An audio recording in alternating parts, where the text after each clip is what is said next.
Alors je vais aujourd'hui répondre à la question pourquoi ne peut-on pas utiliser d'antihypertenseurs dans l'hypertension artérielle pulmonaire?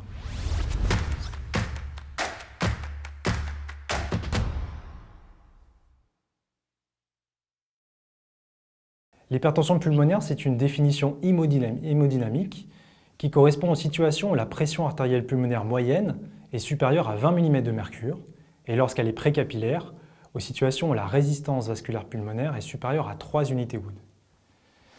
L'hypertension artérielle pulmonaire, quant à elle, correspond à toutes les pathologies situées dans le groupe 1 de la classification et qui ont en commun de léser directement l'artériole pulmonaire via une dysfonction endothéliale chronique qui conduit à 3 types de lésions. D'abord de la thrombose in situ, une hyperplasie des cellules musculaires lisses des artérioles et un excès de vasoréactivité. C'est l'ensemble de ces phénomènes qu'on appelle le remodelage vasculaire pulmonaire. Ce qui est très important de comprendre dès le départ, c'est que les artérioles systémiques et pulmonaires diffèrent en de nombreux points. D'abord, elles fonctionnent avec des régimes de pression très différents.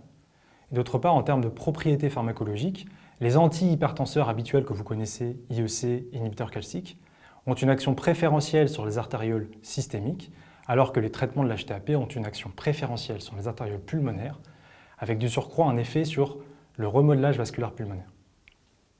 La question de l'utilisation des antihypertenseurs dans cette pathologie ne date pas d'hier, parce que historiquement, dans les années 80, les patients qui présentaient cette pathologie étaient screenés au cours de leur cathétérisme cardiaque droit par un panel de vasodilatateurs qui comprenait de l'adénosine, des prostacyclines, du monoxyde d'azote et également de la nifedipine, qui est un inhibiteur calcique, et le captopril, qui est le premier inhibiteur de l'enzyme de conversion. Ce qui se passait, c'est qu'on avait une plutôt bonne réponse hémodynamique en termes de diminution de la pression artérielle pulmonaire moyenne, avec cependant des effets assez aléatoires d'un patient à l'autre, parfois des mauvaises tolérances sur le plan tensionnel, ce qui a conduit les équipes à préférer l'utilisation du monoxyde d'azote, qui est un gaz à courte demi-vie, et qui permettait de prédire chez un malade donné la réponse à long terme aux inhibiteurs calciques. C'est aussi à cette période qu'on a identifié une sous-population parmi les patients idiopathiques, qui représente environ 7%, qui ont la particularité d'avoir très peu de remodelage vasculaire pulmonaire, mais plutôt un excès de vasoréactivité. Ces patients ont un pronostic qui est très bon sur le long terme, contrairement aux autres, puisqu'ils répondent très bien et très longtemps à de fortes doses d'inhibiteurs calciques. Par la suite, d'autres types de traitements ont été utilisés qui se rapprochent un petit peu des antihypertenseurs, notamment l'ACE2. L'ACE2, vous le connaissez probablement puisque c'est une enzyme qui constitue la porte d'entrée du SARS-CoV-2, encore celui-là, et qui se situe sur l'épithélium et l'endothélium respiratoire. On sait depuis très longtemps que les patients avec une HTAP ont des dérégulations de l'axe rénine-angiotensine-aldostérone. Ça constituait donc un rationnel physiopathologique à utiliser ce traitement. Alors, l'ACE2 a la particularité de diminuer l'angiotensine 2, qui est un puissant vasoconstricteur, au profit d'une autre forme d'angiotensine, qui est l'angiotensine 1,7, qui elle est vasodilatatrice. Bien que ce traitement ait des résultats prometteurs in vitro et sur des modèles animaux, il n'a malheureusement prouvé aucune efficacité chez les patients. Cette fois-ci, si on revient un petit peu sur l'aspect hémodynamique, on va utiliser un modèle simplifié d'HTAP pour comprendre ce qui se passe hémodynamiquement. Le remodelage vasculaire pulmonaire augmente la poche-charge du ventricule droit. Celui-ci va se modifier en termes de structure, il va s'épaissir pour s'adapter et il va se dilater. Jusqu'à un certain point, il va être possible qu'il gêne la diastole du ventricule gauche. C'est ce qu'on appelle l'interdépendance VDVG. Si ce processus perdure dans le temps, il peut conduire au développement d'une insuffisance cardiaque droite terminale. En amont du ventricule droit, l'augmentation de la poche-charge va générer une augmentation de la pression veineuse centrale, une congestion intravasculaire de la veine cave inférieure, avec éventuellement une congestion rénale et hépatique. Si on revient un petit peu sur cet aspect de congestion intravasculaire, on s'y intéresse de plus en plus. Et au début des années 2000, une équipe qui travaillait sur la décompensation cardiaque, qui était Noria et Stevenson, ont identifié 4 phénotypes de la décompensation cardiaque.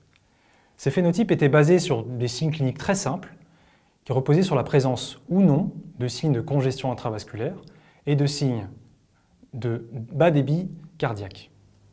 Ce qu'ils ont montré, c'est que la présence de signes de congestion intravasculaire était associée à un moins bon pronostic chez ces patients. Un peu plus récemment, des travaux ont montré que l'utilisation du Doppler rénal pouvait être utile pour identifier les phénotypes de décompensation cardiaque. Le Doppler rénal est une technique qui est depuis longtemps utilisée par les néphrologues. En situation physiologique, un tir Doppler sur une veine interlobaire du rein montre un profil Doppler continu. En situation de congestion rénale, ce Doppler va devenir discontinu, soit prendre un aspect monophasique, soit prendre un aspect biphasique en fonction de l'importance du syndrome cardio-rénal. Une équipe japonaise, très récemment, en 2020, a retrouvé les 4 profils de Noria et Stevenson en utilisant le Doppler rénal, avec la présence ou non d'une congestion rénale, éventuellement associée à un bas débit rénal. Ils ont là aussi montré que la présence d'une congestion rénale était associée à un bon pronostic. Pourquoi est-ce que je vous parle de congestion rénale? Parce que si on reprend notre modèle simplifié d'HTAP, on va introduire cette fois-ci un antihypertenseur, un inhibiteur calcique ou un inhibiteur de l'enzyme de conversion. Qu'est-ce qu'on observe? Eh bien, comme je l'ai expliqué au départ, on a une action préférentielle sur les artérioles systémiques avec une vasodilatation et donc une baisse des résistances vasculaires systémiques.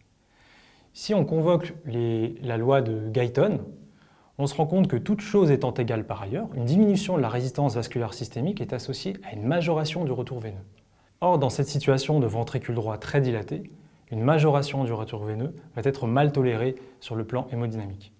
On va observer d'une part une diminution de l'énotropisme intrinsèque, et ça ce sont les courbes de Frank Starling qui nous le disent, et on va observer d'autre part une majoration de la congestion cave inférieure, avec éventuellement les phénomènes de syndrome cardio-rénal dont on a parlé précédemment. Si cette fois-ci, dans notre modèle simplifié d'HTAP, on injecte un bêta-bloquant. Vous savez que les bêta-bloquants ont des propriétés inotropes négatives, qui dans cette situation va être délétère, va conduire à un bas débit cardiaque. Et d'autre part, par ses propriétés chronotropes négatives, il va empêcher le cœur de mobiliser sa réserve chronotrope. Or, chez ces patients, la tachycardie est un mécanisme d'adaptation qui permet de lutter contre le bas débit cardiaque.